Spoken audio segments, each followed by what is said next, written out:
Absolutely. Okay, so let's see. Get that started. Okay,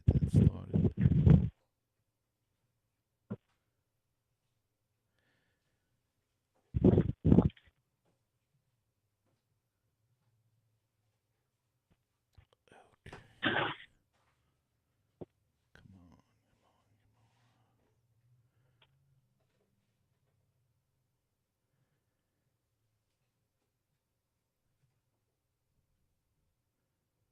on. This is Skip Lockwood, and you're listening to MetsMusing. I was a pitcher, a relief pitcher, a closer with the New York Mets. I have a new book out called Inside Pitch, MetsMusing. Thank you very much. This is Len and Jeff from Baseball and Barbecue. And the one place to go for New York Mets news, Past week game reviews, upcoming series previews, interviews, analysis, opinion, and what's going down on the farm. It's Mets Musings with Gary Mack. So keep the faith, stay optimistic, and let's go Mets. Mets Musings with Gary Mack. Now it's time for some New York Mets baseball talk. Here's Gary Mack bringing you the latest news and analysis from Mets Nation and the world of baseball on another edition of Mets Musings. And hello and welcome to another edition of Mets Musings, episode number 333. Hope everybody had a good week out there. Hey, the Mets are not playing too bad. They're 3-2 with a rain out since the All-Star break. They've come back and not doing too bad, but some bad news this week, somewhat. I guess, depending on how you want to look at it, because he hasn't played in a while. But Cespedes is out for the season and maybe out for next year. But we're going to talk about all of that stuff with my very special guest this evening. He is Michael Mayer, and he is with MetsMerizedOnline.com and MetsMinors.net. Michael, welcome to Mets Musings. Thanks, Gary. Thanks for having me. It's my pleasure to have you on, Michael. What a mess this season turned out to be, and now of course, the latest and the greatest in the MASH report, I guess you'd call it, is the fact that Cespedes is going to be out 8 to 10 months for a heel surgery, and going to have it done. Well, they're going to do one heel and then wait 2 or 3 months and then do the other. So we're talking about, September, October for when they really start the clock on him getting back, and 8 to 10 months out from that. So what's your thoughts on that? I mean, this essentially is wiping out next season, too, for Cespedes. So, and they admitted that they knew, even when they traded for him from the Tigers, that the heel issue popped up in his physical. So, I mean, this isn't something, I guess maybe the seriousness of it might have blindsided the Mets, but this is something they've known about for years when they traded for him and then signed him multiple times. So it's kind of tough to take at this point that they let it get this far along in this season, so that it's essentially wiping out next season too. Yeah, I mean, if they knew about this early, I mean, when he went down in June or May, whenever the heck he went down, they should have had it done then and just wiped out this season and the early part of next year. But I mean, this is some crazy stuff here, and now Syndergaard with this hoof and mouth disease or whatever the heck he contracted there. I mean, can it get any weirder with this team? No, when I heard that he got hand, foot, and mouth, I was like, it shocked me because I have a 2.5-year-old, and I had never knew what it was until I had a 2.5-year-old, because it's something rampant in infants and toddlers that you get see at daycares. Yeah, it's something you have to worry about. So that when I saw that come across my phone, I'm like, wait, what are they talking about? How's this happening? It's just a crazy thing, and I mean, we don't hear anything about Todd Frazier or Bruce. They were supposed to take the next steps in their rehab this week, but haven't heard a word about them. And I don't know, have you heard anything about where Frazier and Bruce are currently? Frazier is supposed to start some rehab games soon. That's what I've heard on him. On Bruce, I haven't heard anything on Bruce. I mean, at this point, you have to believe. I'd be surprised if we saw him again this year. At this point, what does it do you any good to rush him? Yeah, exactly. And I don't know. You know, he had the plantar fasciitis. I don't know if that caused the other issues, but if it did, then I don't know what they do for that. I mean, it usually, I don't think surgery is qualified for that, but I mean, let's take care of him too and get him set for next year. At least that'll be a big bat back in the lineup. Yeah, it's tough to imagine that the plantar fasciitis and the other issues this year haven't affected his bat, because I know it's a contract year, but he looked pretty good offensively last year, and he even looked fairly well in the outfield last year, and it's just completely different this year. He looked uncomfortable in every facet of the game. So you have to imagine that there was at no point this year that he was 100% healthy. So in a lost season, what's the point in rushing him back? I think you just need to get him healthy and hope that he can be healthy again. I guess is the point. Yeah. With the 2 years left on him, I mean, you got two years left, and with Cespedes out for next year, basically, you need Bruce. Right. It's just. I mean, I have to laugh because otherwise, I probably just want to cry all the time. Well, I think that's the point where most of us are. It's something new each day, whether it's a new injury or it's a new Callaway misspoke about something, or it's management not knowing about something. It feels like this season has had it all. I mean, it even had its good stretch. They were the best team in baseball for a little bit, and now they're the worst team in baseball. Right. I mean, Disney certainly isn't going to make a movie about it, but maybe someone should. It's kind of mind-boggling when you think about the whole thing. It's just been a crazy, crazy year, and now, of course, we are coming up to another crazy part of the year. This week is going to be nuts, I think. As usual, the rumors are flying all over the place, and I'm talking about the trading deadline, and the Mets already made one deal. Jeurys Familia was dealt to the Oakland Athletics for a couple of minor leaguers.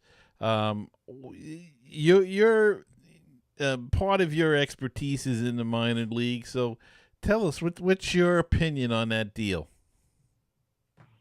I mean, they obviously, I think it's pretty obvious a couple of things. They probably should have waited on the deal. It was 10 days before the deadline.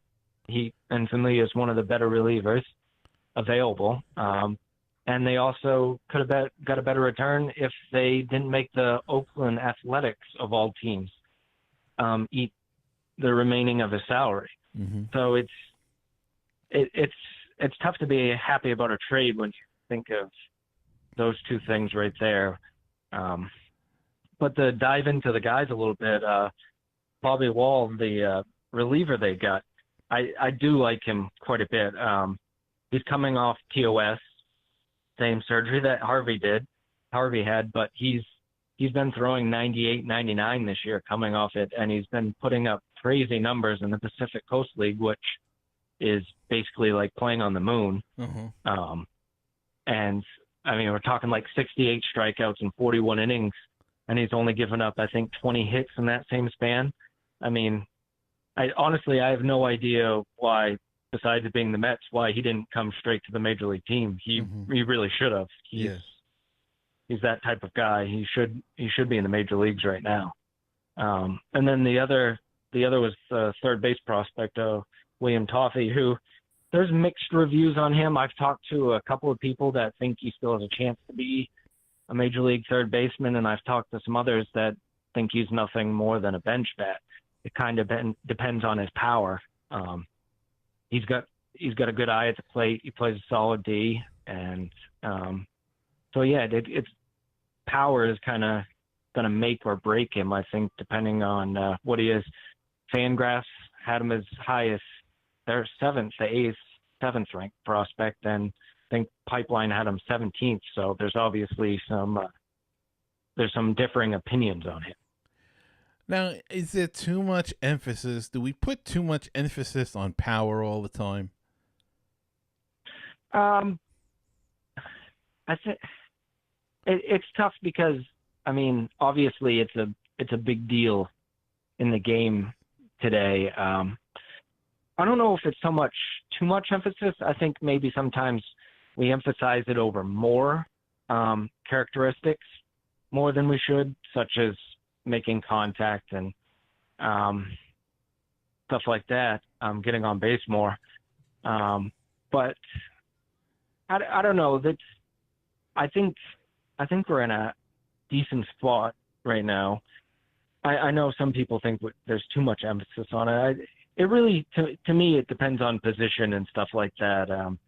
Like we're talking about Toffee being a third baseman. I mean, your third baseman still at that position, you want a guy that's going to slug around 450. So you do want power from that spot. And then when you're talking about corner outfielders, first baseman, I think there's still prototypical spots that you worry about do they have enough power to play there every day. So I'm not sure the emphasis on power is so much it. I think there's some other things where you got guys that just aren't selective enough at the plate.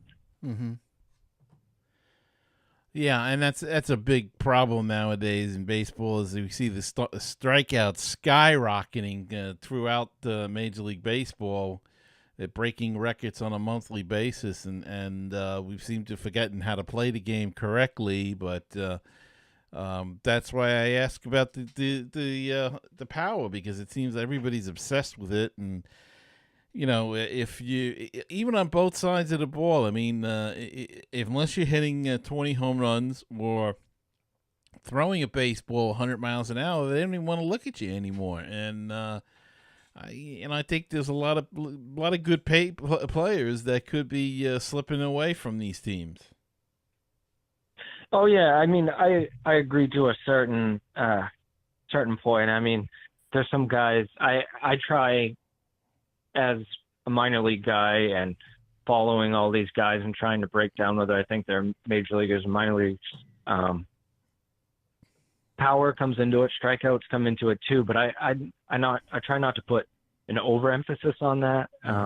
There's still guys that I like that don't have big strikeout numbers, or even more so big fastballs, because I mean that's what everyone's looking at, is the radar gun, is to see what's on the fastball. You can still get strikeouts without having a big fastball. I mean, on a good year, he's not doing it this year, but the last couple of years, Blevins has been a high strikeout guy without the velocity. So it's not always just about the velocity.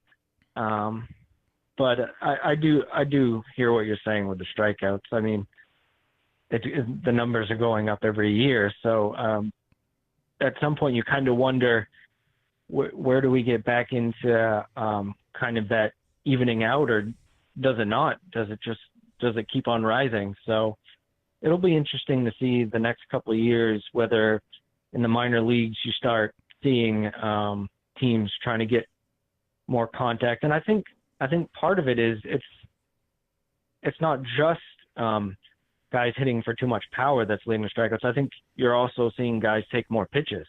Mm-hmm. And the more pitches you see, the more you're going to strike. Look at Brandon Nimmo. He sees a ton of pitches, and he does strike out a lot. Mm-hmm. Yeah, then you get yourself in a hole, and you have less opportunity to try to get out of it. You know, I guess I'm old school. I'm a philosopher of see the ball and hit the ball.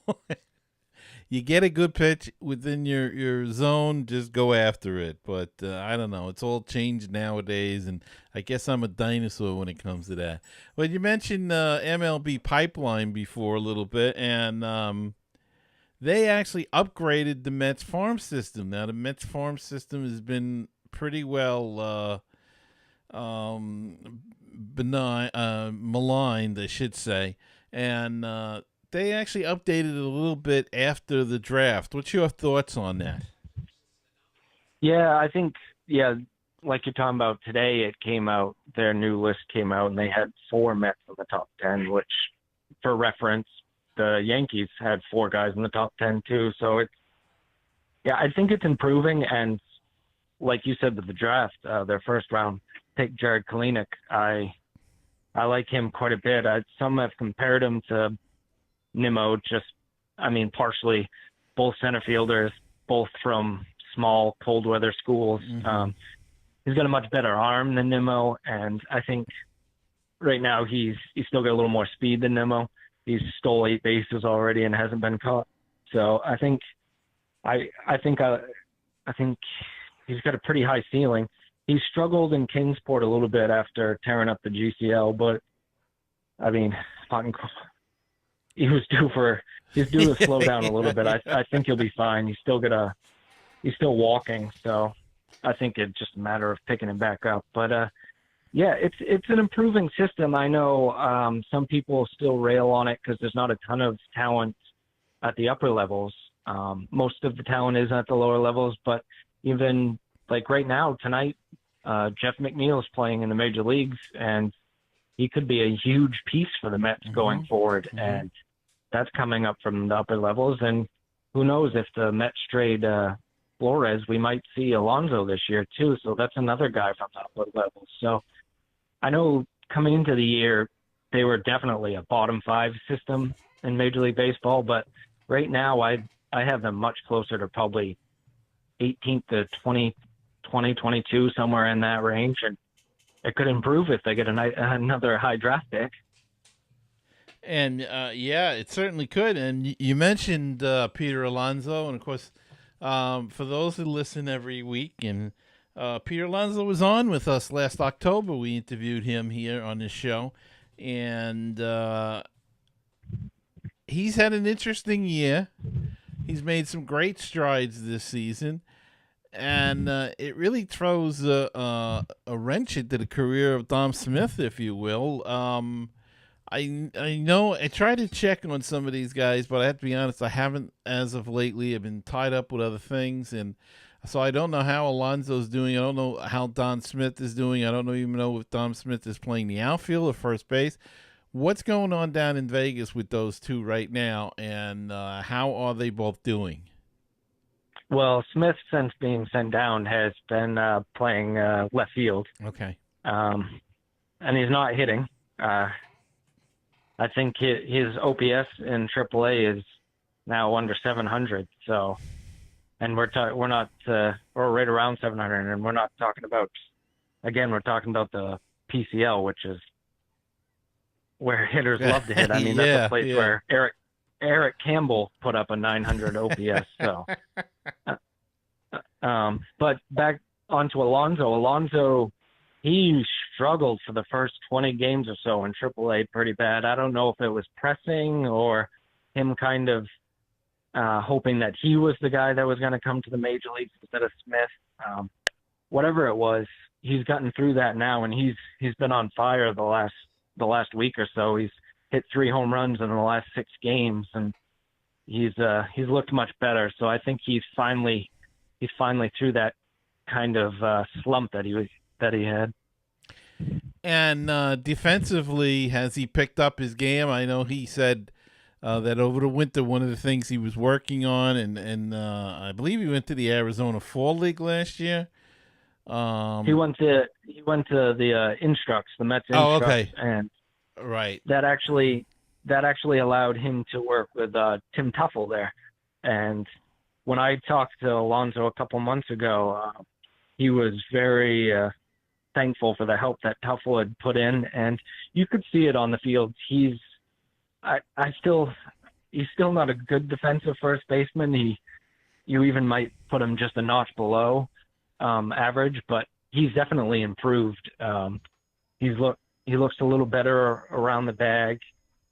He's moving a little better because he did get in better shape for this year too. He's better defensively, but he's still the offense is his carrying skills. Right. I watched a little bit of him early in the year in Binghamton, and he like you said, he's not going to be a Gold Glove guy at first, but he was making the plays. He's a big guy, so the ball can hit him, and he won't feel it. He can stop it. I think at his age, though, and with his attitude, I think he can improve.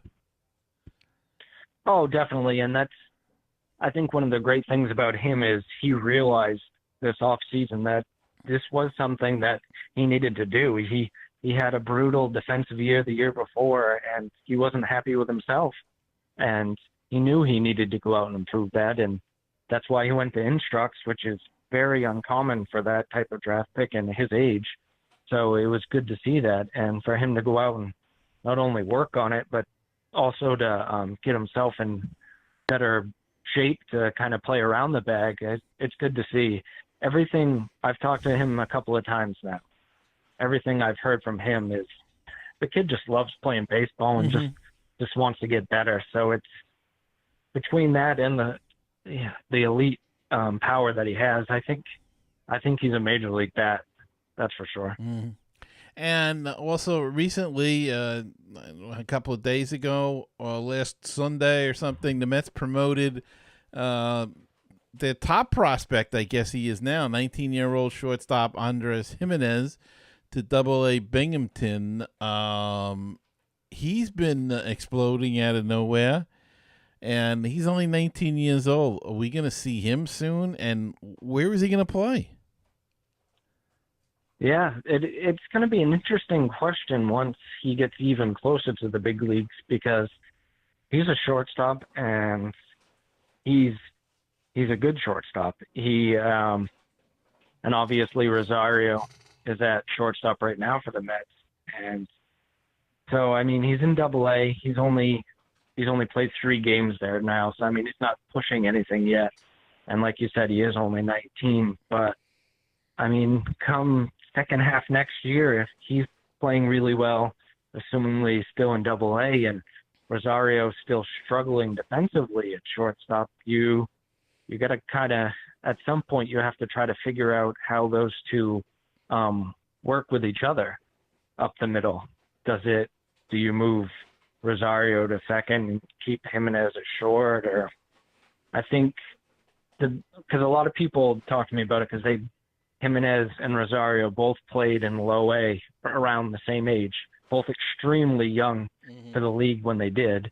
I mean, Jimenez was 3.5 years younger than the league average there. To me, one of the biggest differences that pops out to me between Jimenez and Rosario is polish. Jimenez he plays like he's 24 or 25 and has 1,000 minor league games under his belt. He's extremely mature.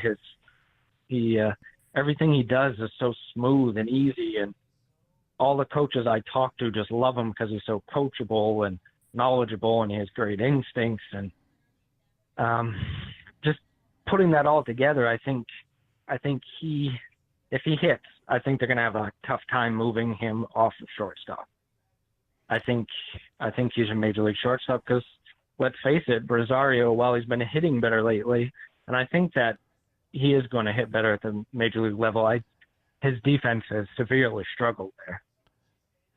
What about moving Rosario somewhere? Now, we're talking down the road, of course, but maybe moving him to third base. Could that be considered a possibility? The third basemen are not very strong in the system. I thought David Thompson had a chance, but he seemed to have been sidetracked again this year with injuries, and was even playing in Brooklyn, I think, for a while there at the beginning of the year on a rehab assignment.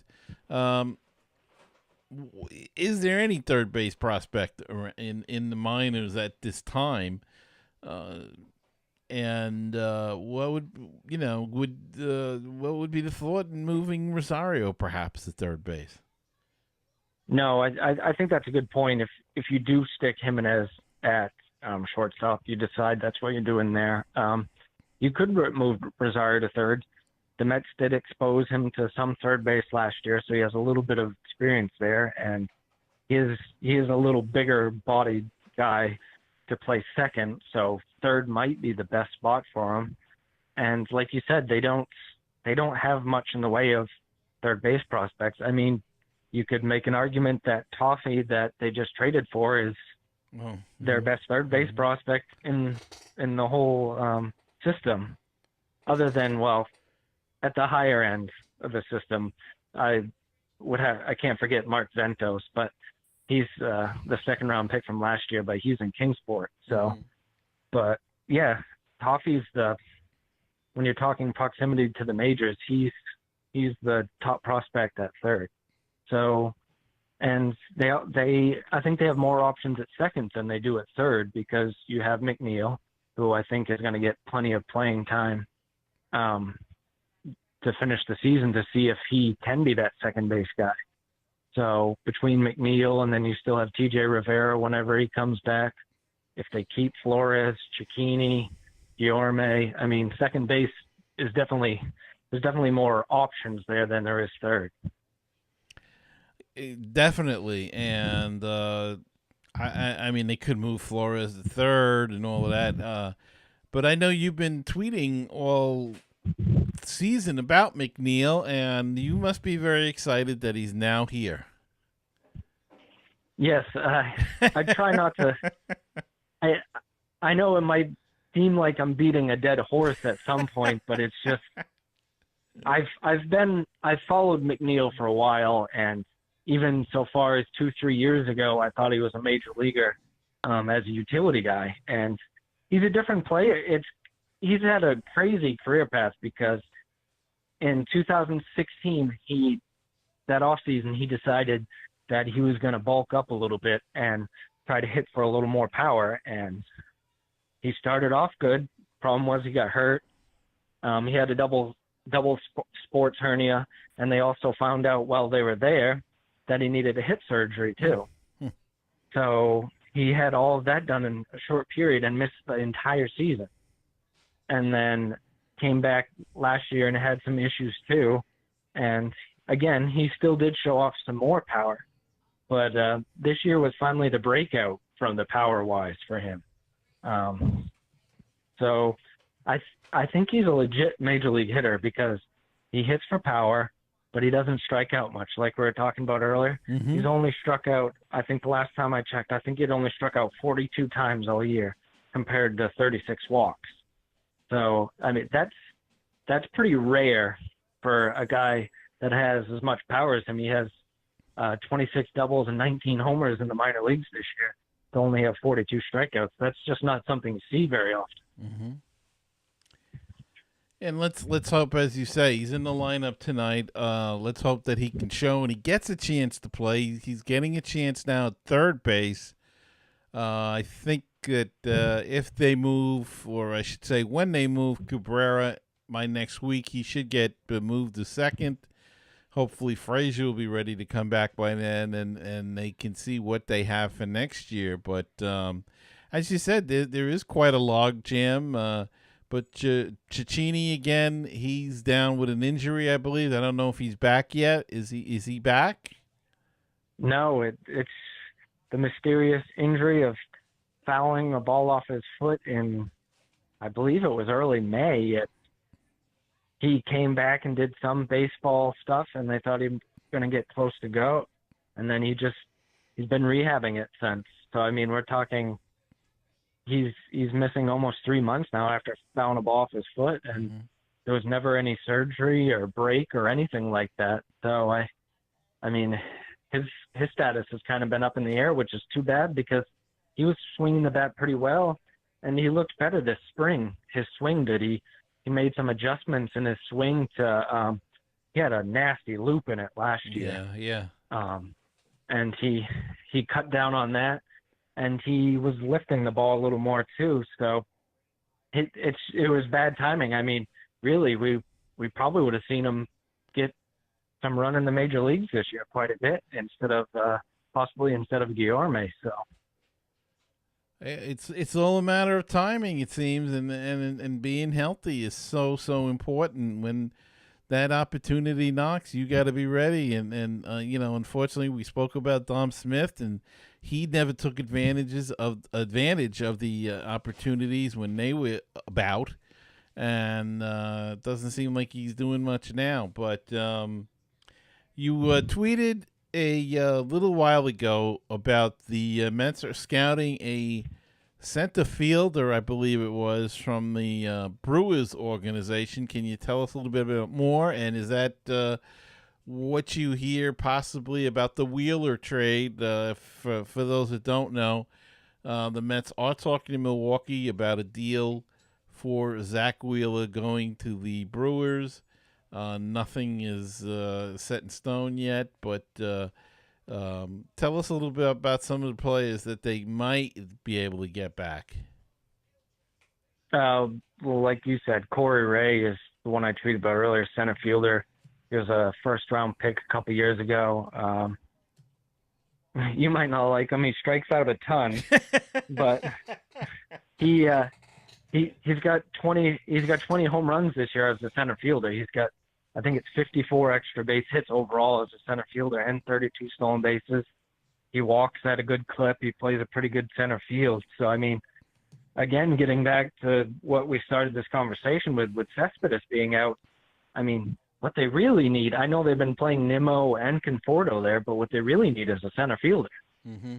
I think Nimmo and Conforto are both much more suited to play the corners. So, if you could, he's raised in Double-A right now. If you can get him this year, I mean, there's an outside shot of him playing some in the major leagues next year. So I think he's definitely a guy to keep an eye on if they do make a deal with the Brewers, which I think makes a ton of sense after they lost Brent Suter to injury, and they were looking for a starter before losing him. So I think, and we also know that the Brewers, they like Zach Wheeler. They already tried to trade for him once. Right. So I think that's a good match. If the Mets do trade Wheeler, I think that's definitely a match because beyond Ray, they do have a strong system. They have a couple of good pitching prospects, and a third base prospect, Urzik, that's pretty good. So I think there's a fit to be made there if they do trade. And one of the other things that came out today and last night a little bit too was they need a second baseman. Mm-hmm. So why not Cabrera? Why not Wheeler and Cabrera? So yeah, I think that's a good match with them. It seems maybe they don't get traded together or maybe both don't go there, but that's definitely a team to watch for either of those guys. And why not make that kind of deal? I mean, make it let's go. Let's make it fascinating, Let's put something together and make it a big. We don't see blockbuster trades that much anymore. And, as you say, they've been looking for a middle infielder, second baseman for quite some time, most of the first half of this half. So, we got the goods here. We'll give you Wheeler and we'll give you Cabrera and but we don't want Carlos Gomez. He's not even with them anymore. But it does seem like a good partner for the Mets to make that kind of deal. Oh yeah, and I think, like I said, they have a good farm system, and if the Mets so decide that they want some more international money, the Brewers have some of that left as well. So, how big is that nowadays? I mean, I know that we heard that with the Familia thing, and I've also heard people say that really was a lot of the deal. That's really what they wanted. The players were just a throw-in. but they wanted the international money slot. How big is that?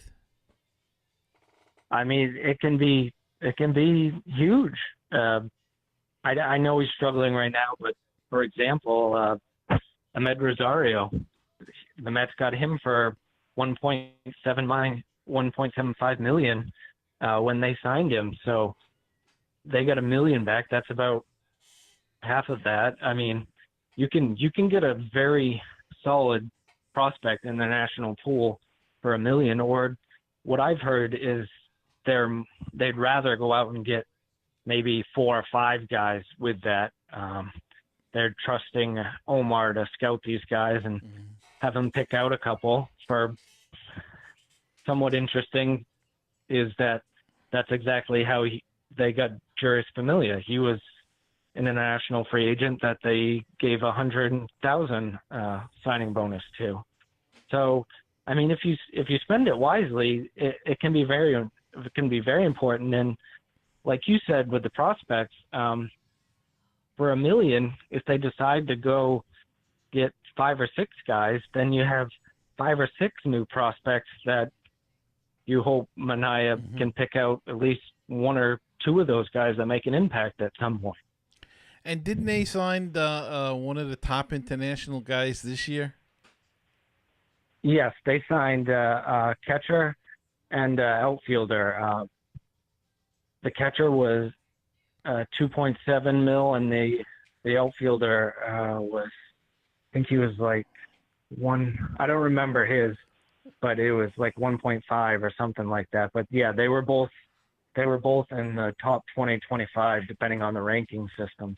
So they've gone out and spent recently in the international market. Last year, they signed Ronnie Mauricio, who's tearing up the ball in the GCL. Right.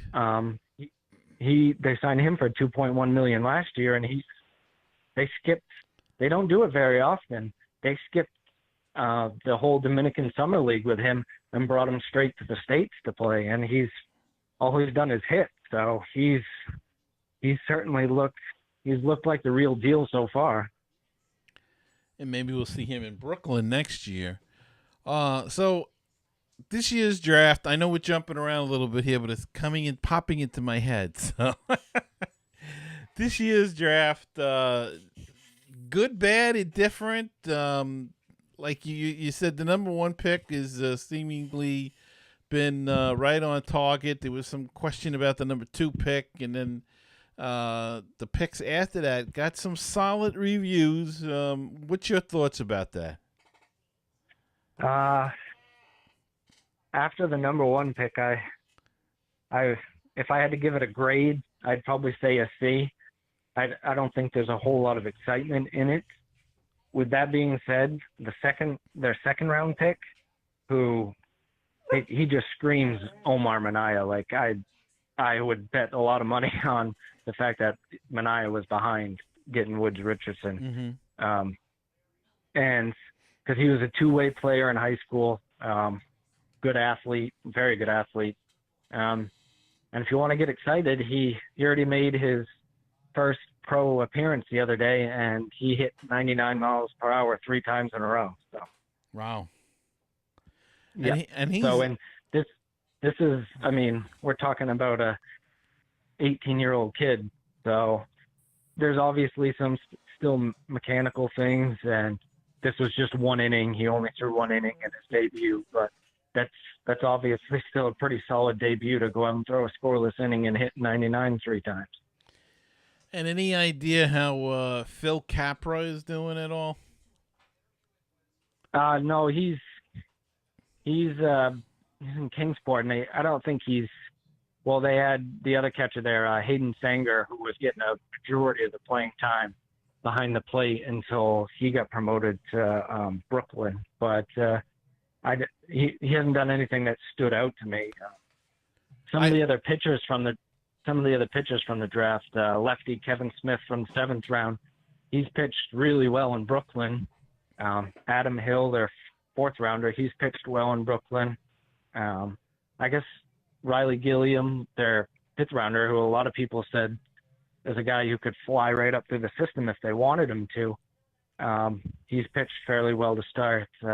I guess the problem with all those three guys, I mean, that's not their fault, but all three of those guys probably should be in full season ball already, especially Gilliam.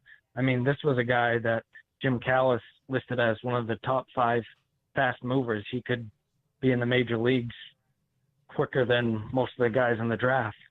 So the Mets kind of stunting some of the progress of these guys by putting them in Brooklyn where they own the team instead of putting them in full season ball in Columbia. Justin Dunn. He has been having a very good year and is moving rapidly. He started with St. Lucie and now is with Binghamton and has continued to have some success there. How soon before we see him, and does he remain a starter, or do they convert him to a relief pitcher? I think I actually got a chance to see him, and he was playing for Binghamton. He was playing up in Portland, Maine, up in my area, and I got a chance to go watch him, and he pitched very well the day I saw him. Fastball looked good. He was throwing a 2-seam fastball that he got a lot of swings and misses on. Slider looked good too. The good thing with the slider was he was throwing that to righties, lefties, both sides of the plate.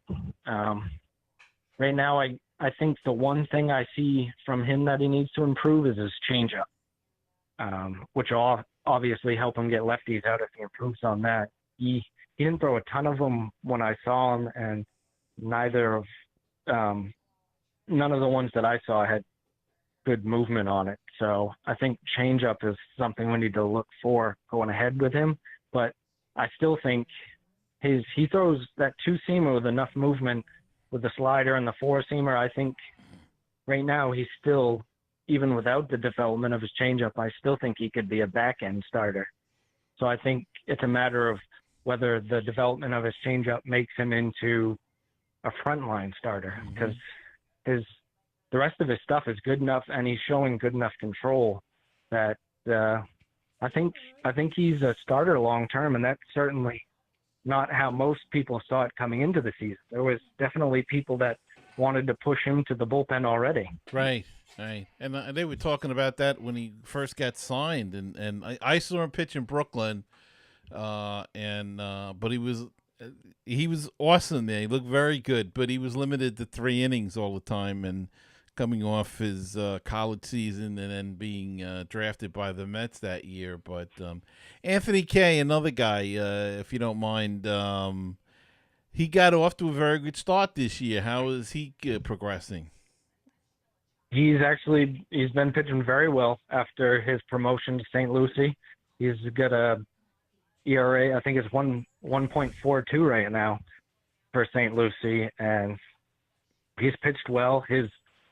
Surprisingly, his velocity hasn't been an issue, given the time that he has had off following Tommy John. So the velocity is there. His breaking ball is getting there. He still doesn't have great command of it yet. But again, coming back from Tommy John and missing all that time, that something's going to come. But I think he's looked good. He's another guy that looks like a starter long term. And between him and Dunn, and then once you get into Peterson. The Mets have another wave, maybe not the high ceiling of the Thor, Syndergaard, Zellman, Lugo. Maybe not, they don't have that high ceiling like that, but there's another wave of pitching coming that's definitely got a couple of at least back-end starters in the group. Certainly fascinating, and see, Met fans, there is hope. It may be down the road a little, but there is some hope that we've got some young guys that they'll either trade to add pieces, or maybe, and you never know. The possibility exists to turn around a franchise rather quickly nowadays. It doesn't take as long as it used to through building through the minors, because you can trade and free agents and whatnot. So, new general manager, who knows what they're going to do. And or maybe Rico anyway. But Yeah, I wouldn't get too excited about thinking of outside GMs. And that's not necessarily a good thing, but what can you do? Oh, no, it's not. Because it could be just the same old, same old. But somewhere along the line, something's got to change. It does, but it's tough to be positive on that note right now with just, I mean, we're hearing more and more about Jeff Wilpon doing basically him trying to be the general manager. And so that makes it really tough for any general manager, no matter who comes in, if it's Rico or if it's Minaya, it's Riccardi. They hire Ben Sherrington, who has been rumored that the Mets like him. If it's someone else, up and comer like Jason McLeod, it's tough for them to do their job when someone else is trying to do it for them too. So it's tough to be positive in that light because, like you said, the Mets are in a rebuild, and the GM is in a very important spot, whoever it ends up being right now. And that's why I'm a little nervous with this whole, not so much trading wheel. I mean, I don't think these guys would make a bad trade because they don't think they're going to get the job. But it just seems very odd that you would trade some of your top pieces and then bring in a new GM who may want to build towards pitching. You know what I'm saying? I don't know if I'm explaining myself right, but... No. I completely understand you. I mean, so basically is why trade Wheeler now with a GM that's not going to be here when you could wait till the off season and have the guy who's going to be the GM building for the future decide what he wants to do. Right, exactly. Unless they figure they have a replacement, and maybe Corey Oswalt is the replacement. He's looked very good in his time up here for the most part. The last couple starts looked real good last night. You do have to make some moves, but again, I'm glad that they decided, and I hope they keep to that they're not going to trade DeGrom or Syndergaard, at least not now. Yeah, I agree. This isn't the right situation to do that. You can't have 3 GMs and then 4 if you want to include Wilpon. There's no way you can make that decision without even knowing who the general manager is going to be. You just can't do that right now. That's fine if Syndergaard comes back from his disease and pitches well the rest of the year, then that boosts his value because he's missed a ton of time the last 2 years. Right. So if Syndergaard comes back and pitches well, and then you get the new GM in place, and that's what he decides is he needs to trade a pitcher to rebuild, then I think they're in a much better spot to do that this offseason than they are right now.